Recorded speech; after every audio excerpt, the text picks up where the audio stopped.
Assalamualaikum warahmatullahi wabarakatuh. Salam sejahtera untuk kita semua, terutama anak-anak didik sekalian. Salam jumpa kembali dalam video pembelajaran IPA kali ini.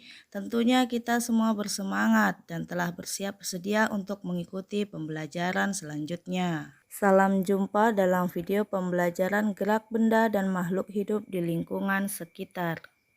Kita belajar mengenai gerak benda dan makhluk hidup di lingkungan sekitar. Kali ini kita belajar mengenai gerak benda dan makhluk hidup di lingkungan sekitar. Kita belajar mengenai gerak benda dan makhluk hidup di lingkungan sekitar. Tujuan pembelajaran kali ini adalah menjelaskan pengertian dan jenis-jenis gaya, menjelaskan penjumlahan gaya dan pengaruhnya terhadap benda, menerapkan hukum-hukum Newton untuk menyelesaikan masalah. Tujuan yang pertama yang akan kita capai dalam video kali ini dengan submateri gerak dan gaya. Yang pertama yang kita bahas adalah mengenai gerak. Konsep gerak. Gerak adalah perpindahan suatu benda dari satu posisi ke posisi yang lain. Oleh karena itu, gerak harus memiliki acuan, contoh pengendara motor. Pengendara terhadap motor dikatakan tidak bergerak, tetapi pengendara terhadap benda-benda di sekitar dikatakan bergerak karena berpindah.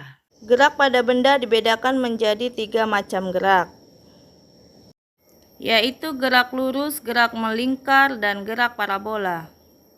Gerak lurus lintasannya berbentuk garis lurus terdiri dari GLB dan GLBB. Gerak pada benda dibedakan menjadi gerak lurus, gerak melingkar, dan gerak parabola. Gerak lurus adalah gerak yang lintasannya berbentuk lurus terdiri dari GLB dan GLBB. Gerak melingkar adalah gerakan yang lintasannya berbentuk lingkaran. Kemudian gerak parabola adalah gerak yang lintasannya membentuk setengah. Gerak lurus terdiri dari GLB dan GLBB. Yang pertama adalah GLB, gerak lurus beraturan, yaitu gerak lurus yang kecepatannya tetap atau A sama dengan 0. Seperti pada gambar di bawah ini, di mana kecepatan adalah jarak dibagi dengan waktu, sehingga waktu adalah kecepatan dikali dengan jarak. Selanjutnya adalah gerak lurus berubah beraturan atau GLBB, yaitu GLBB adalah suatu objek di mana terjadi perubahan kecepatan atau percepatannya yang tetap, seperti pada gambar berikut ini, di mana ada sebuah mobil yang mula-mula diam, kemudian dia bergerak dengan kecepatan tertentu. Contoh soal, sebuah mobil mulai bergerak dari keadaan diam dengan percepatan tetap 8 meter per sekon kuadrat.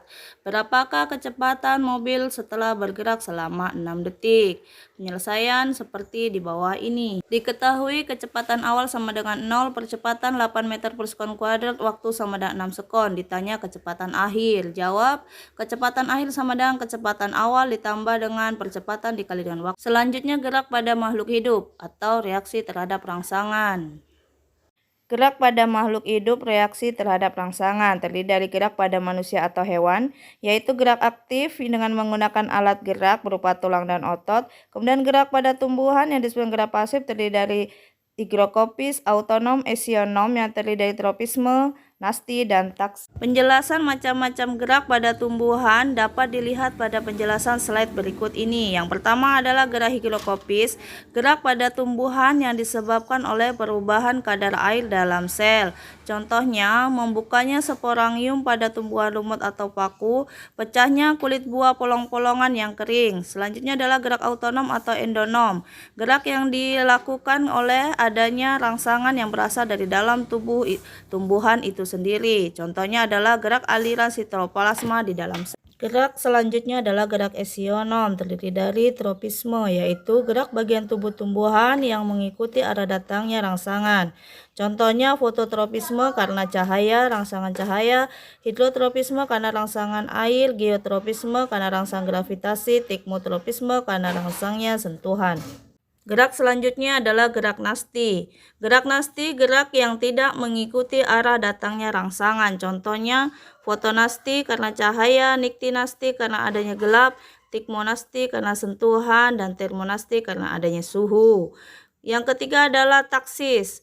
Taksis adalah gerak seluruh tubuh menuju arah datangnya rangsangan. Contohnya kemotaksis karena adanya zat kimia, fototaksis karena adanya cahaya. Demikian penjelasan materi pada kali ini tentang gerak dan macam-macam gerak pada benda dan tumbuhan. Selanjutnya kita akan bertemu pada pertemuan selanjutnya mengenai gaya. Semangat terus dalam belajar dan sampai jumpa pada video pembelajaran selanjutnya. Saya akhiri. Wassalamualaikum warahmatullahi wabarakatuh. Sampai jumpa di pertemuan selanjutnya. Terima kasih.